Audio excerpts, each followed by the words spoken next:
And we're back with some more base loving and oxygen not included. And today's theme is going to be Bless This Mess. I decided putting bases together in chronological order was a bit unfair to some people. They'd get beside bases that were absolutely amazing versus their base that was only 500 cycles and I didn't have time to quite compare. So today we will be doing a lovely little series on Bless This Mess for mid-cycle bases, somewhere around the 1500 to 2000 mark. And first up here we have Andurill with a 1400 cycle base, 127 hours of playtime, and it's a beautiful, messy, lived-in base. First up, we're just going to check out the living areas. Everyone's got their own plastic beds. That's very decadent, of course. Plenty of toilets, but sinks. There's actually a mod installed so that people queue at the sinks. That way they can get away with those two, so don't worry about people running past those too fast. Everything else is pretty standard, but it is a sealed-in base, as in it's sealed in all the way across the top here. There's a bulge up here that I think used to be some more ranches. And then it comes down the side, comes around here, and then it's sort of sealed in here so that the only way out is this area. Because the rest of the base, or the rest of the map, it's a lot of random gases and liquids, so it's good to keep them all in atmosuits the whole time around. Now, there's also this little laser thing in here. It's a little mod you can get, and what it'll do is it'll attack critters for you. You don't have to make an evolution chamber for them, you can just, well, shoot them with a laser. And this is hooked up to a critter counter. If the critter count in here goes above a certain amount, well, it starts zapping. However, its radius of attack seems to be only this corner over here. Even though it shows other things, it can only attack them when they're in this corner, which allows it to slowly bleed them down. And there goes one right there. An interesting way of managing the hatch population. More hatches over here as well. One, I can see this place is running on a lot of lice loaf, but there's still an awful lot of frost buns, muckroot, mushrooms, omelets, frost burgers, like a whole just smorgasbord of just random assortments of food. One of the interesting items up here is this whole room is full of chlorine for food storage, but there's actually an automation sensor, and this is before the automation update. This is a notification trigger, and this just detects if there's anything but chlorine in here. It sends an automation trigger to notify you that yes, your food storage has been contaminated and your food might be starting to die. Just, a handy little helpful tip. There's also a little bit of a mod that gives more colours for the Shinebugs, and there seems to be a lot of Shinebugs just randomly about the base. I think just to add for decor. Decor around here is pretty spectacular, to be honest. The whole place looks nice and glowy. But let's get on to some other parts of this wonderful base. Right outside the door of the base, we've got a quick Treco farm. But the interesting bit up here is the oxygen production facilities. This took me a while to trace back and figure out what was happening. So there is actually 4 little mini ones, all of them just running off one electrolyzer, and they're sort of self-powered, as in it sends hydrogen over here, hydrogen goes to the hydrogen generator, it powers the whole system. However, if too much hydrogen gets into the system, this sensor detects it, turns on this overflow, and it siphons out whatever excess hydrogen there is, which is sent over here to an anti-ancient nullifier for providing a bit of cooling for oxygen. In a minute though. The excess hydrogen overflows into here and gets stored up there where we've got, it's an infinite storage unit, so we got 4,265 kilos of hydrogen in there. Just in case you want to power a fleet of rockets for a while. You've got all the hydrogen you're going to need for a while. Now, this oxygen over here comes all the way across, and if we check the temperature overlay, you notice it's pretty toasty up here. It's actually about 50 degrees in most places. It's quite hot. So the oxygen is going to a few different places. One of them, some of it goes over here, goes past this anti-ancient nullifier and gets cooled down to quite chilly, about minus 15, minus 16 degrees. The rest of it sort of comes down here, and it sort of splits into 2. Both of them go around the base, but they all end up going into the atmosuit docks. They're all coming down here to fuel the atmosuit docks because you don't really care about putting hot or cold oxygen into the atmosuit docks. It's just consumed one way or the other, so it doesn't matter. But the rest of it, the cold stuff that comes over here and goes through the anti-ancient nullifier, that comes in super cold. And then it gets sent over into the food storage area where it gets nice and chilled. It actually chills down the whole food storage area to just about 0, which means all your food is now so cold, it should technically be considered refrigerated. So sterile atmosphere and refrigerated, double storage, just in case something does go wrong. And that covers oxygen production. If we go just outside the door and down a bit, you'll find a steam vent. Now, there's not really much taming going on here, it's just letting its heat dump into the natural environment, so it is a bit toasty. What is interesting though is there's a power spine running right through here, and the power spine is hooked up to a transformer. This is not your average transformer though. This one's submerged in water, and because of that there's a mod installed for waterproof transformers. You see little goggles on it? Yep, that is a theme-appropriate power transformer. I actually want those power transformers now, literally because they've just got the water goggles on them. Genius idea. Anyway, next up. If we go down a little bit further, we'll get into some of the power sections, so that's not really used at the moment. But we start getting into the more volcanic stuff. So, standard issue sort of volcano tamer here, but it's one of the more complicated ones that tries to cool this thing down as cool as possible. As in the stuff gets put on a conveyor rail and then isn't let out until it goes below a certain temperature. It takes a little time, but not going to be worried. This whole area is just covered in water, polluted water, the usual malarkey when you're at this stage of the game. Then we get down to, oh, okay, the interesting bits. All right, let's try and explain this. Okay, I'm going to try and explain this. This, I think, is for polluted water boiling. As in polluted water, oh god. Polluted water comes in here, and it gets dropped down into this section, and then it gets boiled. And when the polluted water gets boiled, the dirt gets left behind. Yeah, we can see it there now. There's dirt actually being created every time the water hits there. And that gets shipped off in a conveyor loader. All good. However, the water turns into steam, which goes up here and across. And it gets cooled down by this cooling loop that's coming through. It's, what, insulated pipe with polluted water coming from all the way. Where is it? Where is it? Oh, wait, no, we keep going. Let's just say it comes from a long distance away from an actual cool slush geyser. So a cool slush geyser is using its water slowly but surely to dribble through here and cool down the steam that comes through. And this allows you to clean your polluted water and get the dirt out of it. Now, it took me a while to figure that out, namely because there's a bit of automation wiring to follow and trace, and I thought the plumbing would help me out more, but it turns out the plumbing just gives me an enormous headache, and little bits of my brain started to leak out my ears. Just look at that. Try and wrap your brain around that. Yeah. Andurill is an electrician and an automation engineer. I would believe them. I have no idea how that happened. I assume that grew organically and then just someone came along and moved everything around the place. Okay, I'll try. I'll really try. This is the plumbing that pulls liquid out of here, but the problem is there's polluted water, regular water, there might even be salt water. Yeah, there's brine down there and all sorts of gunk, including crude oil. So there's a chain of liquid filters to filter out all the different liquids, and that's why you've got this massive piping here. Some of it happens to be the polluted water, and the polluted water gets sent over here into these containers, which then gets sent over here to be filtered. Then over here, we've got your power production. So, natural gas, that all comes into these ones here. Though, doesn't seem to be much going on at the moment. I think they're dormant. Then over here, you've got your petroleum generators. Petroleum generators all fed off, well, gallons of petroleum, all coming from this petroleum boiler. Yep, geothermal boiler, and I'm beginning to think I'm overcomplicating these things. Normally I put a heat spike made out of diamond in here. Yet they just went, no, I'll put down a couple of metal tiles and be good to go. Seems like it works. I may have been overcomplicating these designs.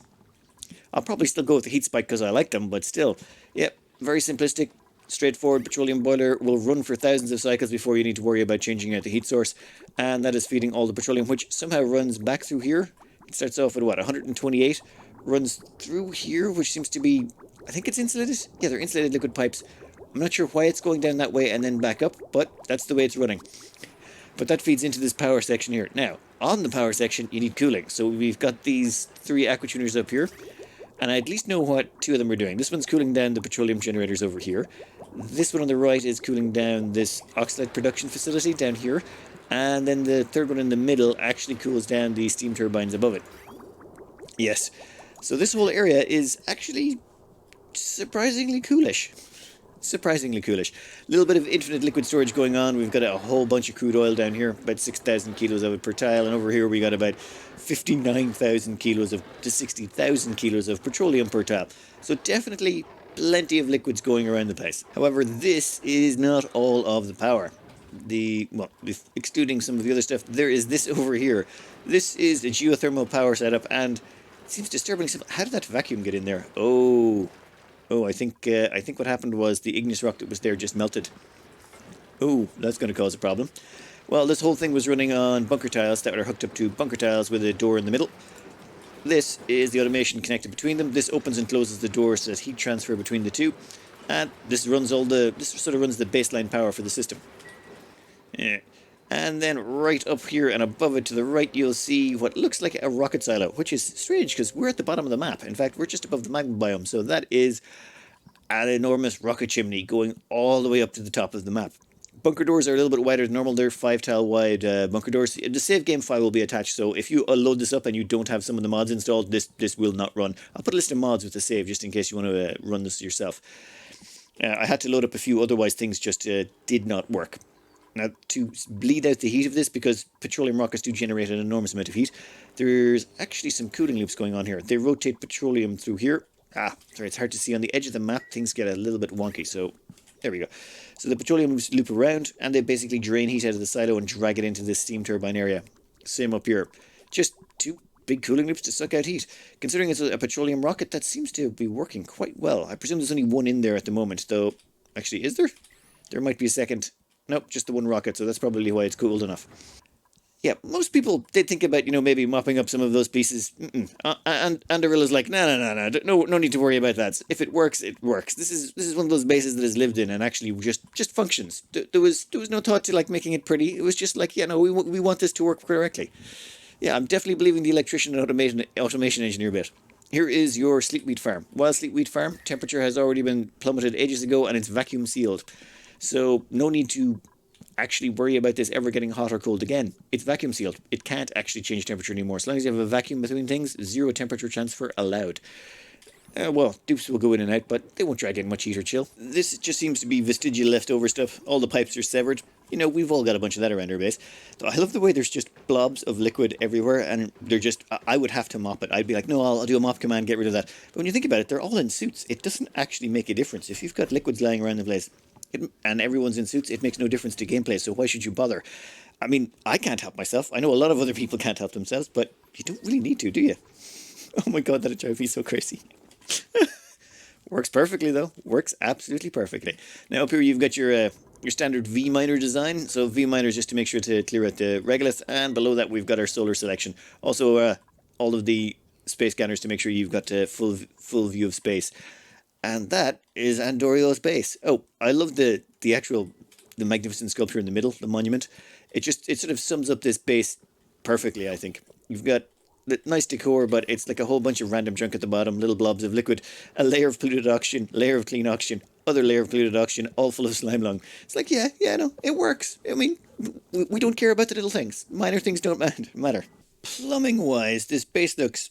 Actually, barring this down here in the bottom middle, the one that melted my brain a bit, barring that, it actually looks very clean and straightforward. Gas wise, actually there's zero complications involved. Despite the insanity, it's actually very straightforward. I suppose since everyone's confined to the main base, it's actually much simpler. Let's have a quick look at the decor overlay. You get a lot of glowing green parts in the high traffic area, including that statue right in the middle, and then of course the power overlay, the big tell. Oh, wow. Look at that. An absolute perfect square. That's... What the... Okay, I'm going to admit I did not see that coming. I did not see that coming in the slightest. Alright, so that connects down to the geothermal. You've got a perfect square going across in a straight line. Goes straight up here. That's the one that goes straight by that waterproof transformer. Yeah. I love that transformer. Anyway, then it goes straight up all the way around, and then, a square right across the top. That's genius. Okay, I might actually steal that for a playthrough. Big thanks to Andurill for this map. Save game file attached. Next up, we have the Radical Galaxy, cycle 1790, and this belongs to Radipon, Radipon.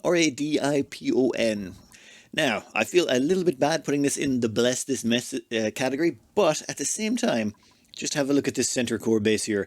This is one of those organically grown bases which just looks amazing. Also, wallpaper mod. Definitely a must for this one, I was told. And are those changing colours? I think they're actually slowly shifting colours down there, are they? No. Okay, that is just my brain playing silly buggers with me. Nope, they definitely change colours. Stop doing that. What are you doing? Yes, it's automated. Never mind. We'll come back to that in a minute. Anyway, let's just deal with the core base because it's actually a pretty interesting one. You notice here that, there's the bedrooms. They're cut out of slots in the actual dirt. There's a bed all thrown in there. If we throw up the bedroom over there, you see, barracks, washroom, nature reserve right here in the center for anyone passing through this ladder section, and there's the Great Hall.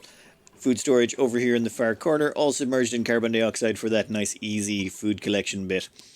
Now, this whole thing is just very well organized. They sent me one save earlier, or Radipon sent me one save earlier and then another save later. So I went with the later save, though the earlier one is gloriously messier.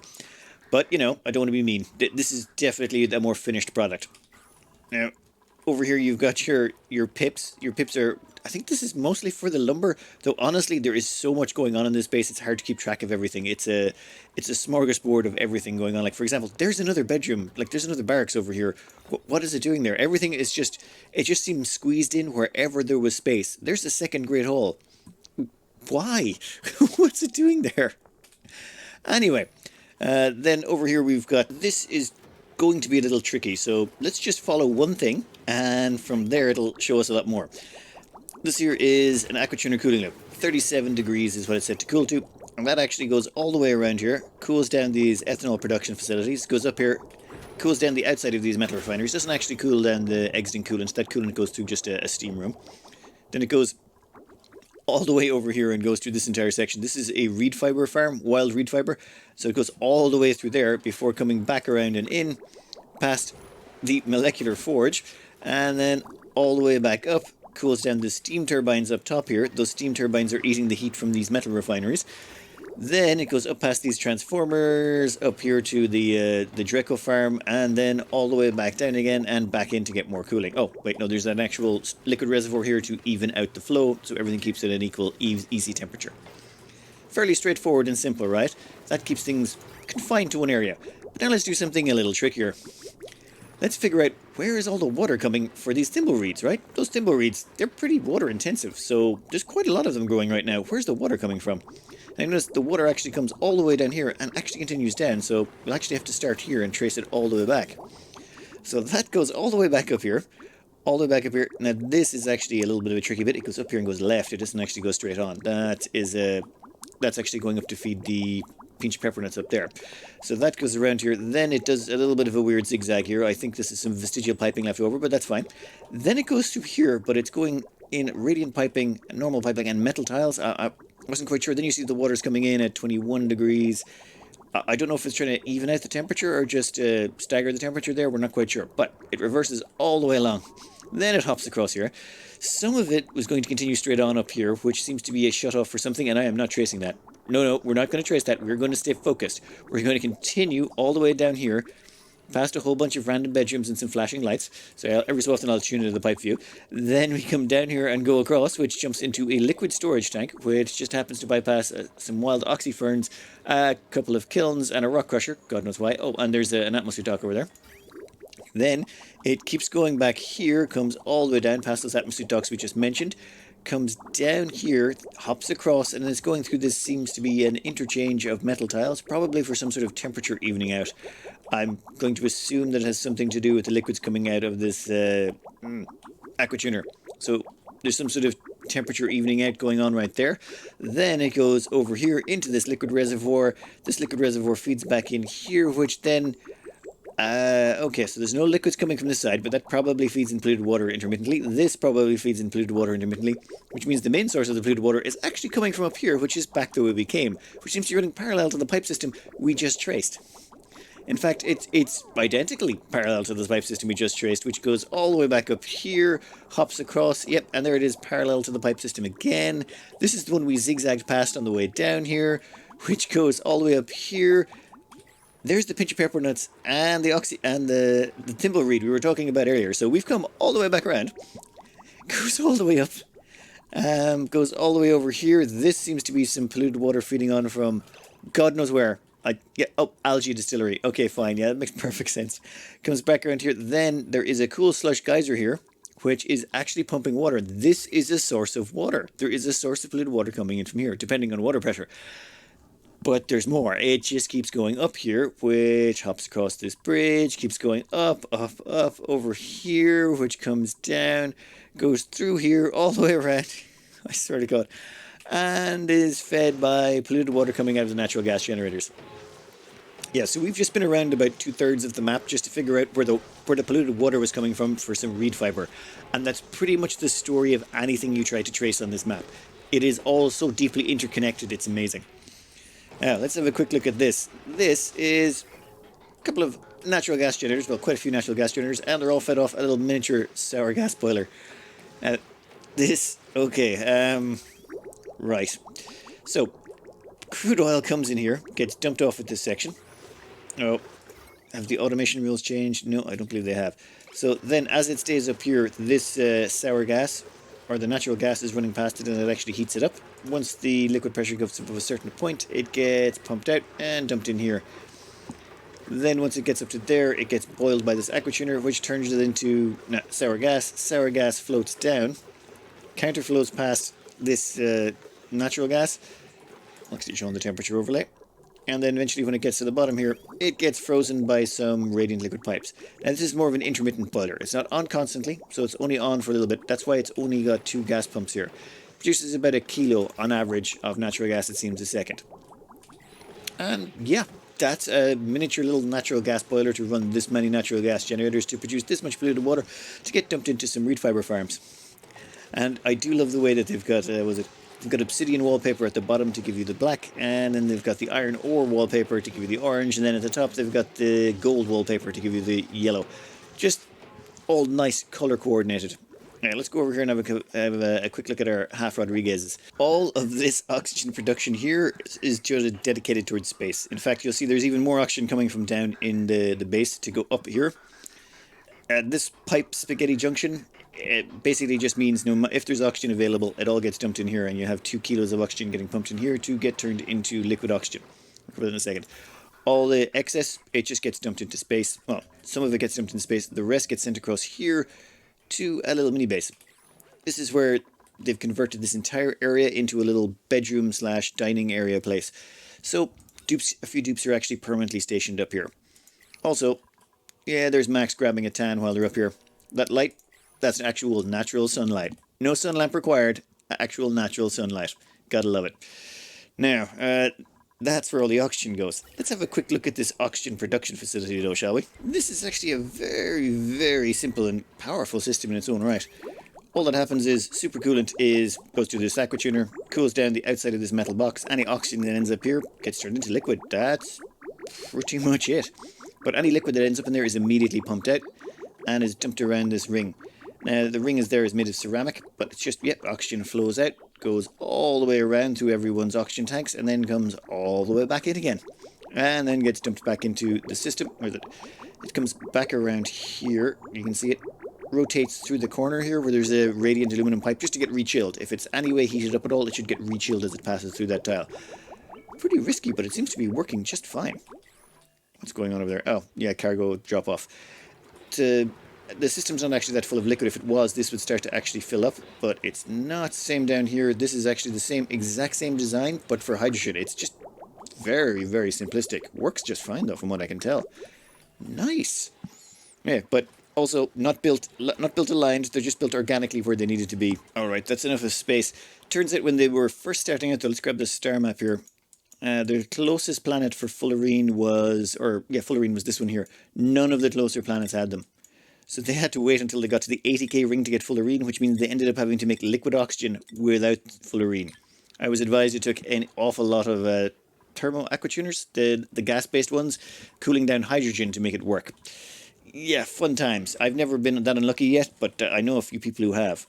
Alright, quick side note over here. This is a cool steam vent, and that's a anti-entropy nullifier. I don't think it produces enough cooling to actually keep up with this, but simple petroleum cooling loop, and it actually does a decent enough job that it's not the worst.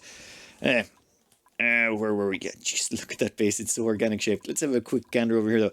This is an organic sleepweed farm, but you'll notice all of the tiles are actually just made of ice or granite or whatever was lying around. This, I'm not sure if this was naturally made or not. I think it might have been cut out, though. Some of this ice is only 50 kilos, some is 45. I'm not sure exactly how it was done. But if this was all natural made, which it seems to be, that's actually rather impressive. Very well aligned, too. Oh, and, carbon dioxide event, which, of course, is what everyone wants in their day. Right, now, do you remember that alcohol production facility we saw earlier? The one that was over here. The one with the blue water and all that. Well, all the ethanol that's produced over here, that stuff gets pumped down here, goes all the way down, across, keeps going. It goes through that spaghetti junction, comes over here, and gets rotated through. Now, this stuff comes out really hot, like 70 degrees hot. So what happens is this gets fed onto this loop, and this loop goes through all of these nosh spreads. Now, I've never used these myself, mainly because they're so difficult to grow, and they have a poor return. But let's see here. temperature -25 to 0 degrees. However, they require ethanol to be grown. So you've got to produce something at 70°C, cool it down to below 0 degrees, and then feed it to them. And as well as that, they take ages to grow. But yeah, nosh sprouts actually being produced. Kind of amazing. Loop, yeah, this loop goes in through here. It gets cooled down by this aqua tuner up here. So there's an actual supercoolant loop coming down here. It just cools down this metal layer up top. And then the ethanol just rotates through this metal layer as it goes round and round and round. If any new ethanol is required, it gets dumped onto the ring. Like you can see coming back here, it's 8.9 kilos. So it's adding about 1.1 kilos every time that blob goes through. That sort of mixes with the -1.4, it brings it up to 6, but then it immediately passes through the metal and gets cooled down again, coming out nice and chill. That's actually a very efficient way of doing it. Very low stress. This other aqua tuner over here, this is the one that is cooling this metal plate that is actually counterflowing the polluted water we were talking about earlier. Remember that polluted water loop? You know what, let's trace back one of the lines of that polluted water loop, and you'll see that it comes all the way along here and goes through Spaghetti Junction again. Which, if you follow it down, will bring it all the way down here, all the way across, all the way down, all the way across. Oh wait, no, it used to pass through there, then it goes all the way down here, comes across, oh my god. And we finally found ourselves a liquid pump. This liquid pump, it seems, is below a couple of natural gas generators, so I presume at some point polluted water is going to fall?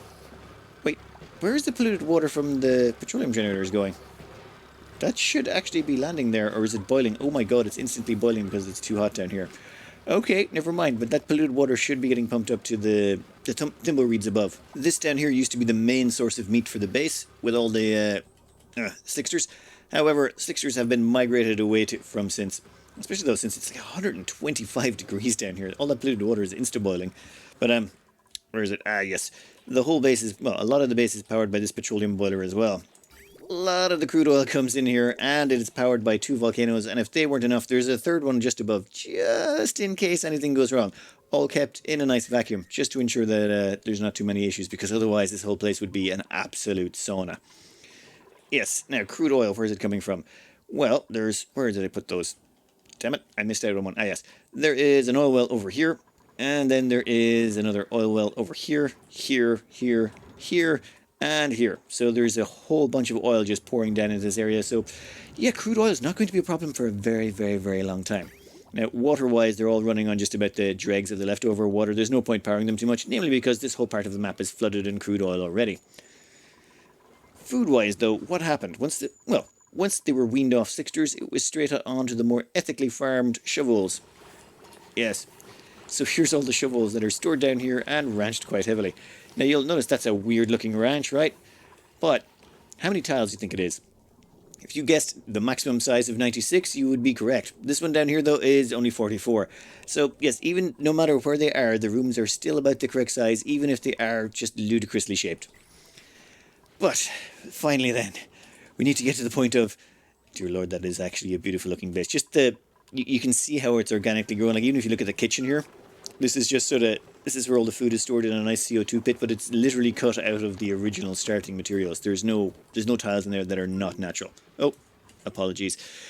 Now, let's have a quick look at the gas overlay for the central core base, and you'll notice it's actually pretty neat. All of the oxygen is provided from a half Rodriguez over here. That all provides oxygen that goes across. They kind of split into 2 lines here, but one line goes across here through this atmosphere docks. Then another one goes across here through this atmosphere docks. They kind of meet back in the middle, and they spread oxygen throughout the base. The base is actually pretty well oxygenated. Let's check. Yep, that's my biggest nightmare with oxygenating, well, with normal bases or organic bases, is trying to oxygenate them, because getting the oxygen to flow everywhere, especially considering all the choke points you're going to have, I find to be almost impossible, but this has actually been managed quite nicely. Temperature-wise, this base is all over the shop, as you would expect from, well, a base that is made this way. At the same time, the piping overlay, yep, that's actually pretty awesome. That's the cooling loop we followed earlier. Yeah, just absolutely insane. Gas overlay, also chronically insane. But where is it? Ah, yes, power. Now, let's try and figure out what's going on here. One of us. Dear Lord. Yep, power overlay. Main power spine going through here. Let's have a quick gander. Yep, goes all the way up, goes across. Oh my god, it's just, there's one spine going up that way, there's another spine going up that way. Did they re-meet again? I don't think they do. Then that goes all the way up to pretty much space and gets plugged into the few pieces of solar panels. There's like 5 solar panels. They cracked into space like, 5 solar panels is enough. We've got a sour gas boiler and a petroleum boiler. We don't need any more power than that. Oh, and the doors over here, these are just door crushers for getting rid of the regolith.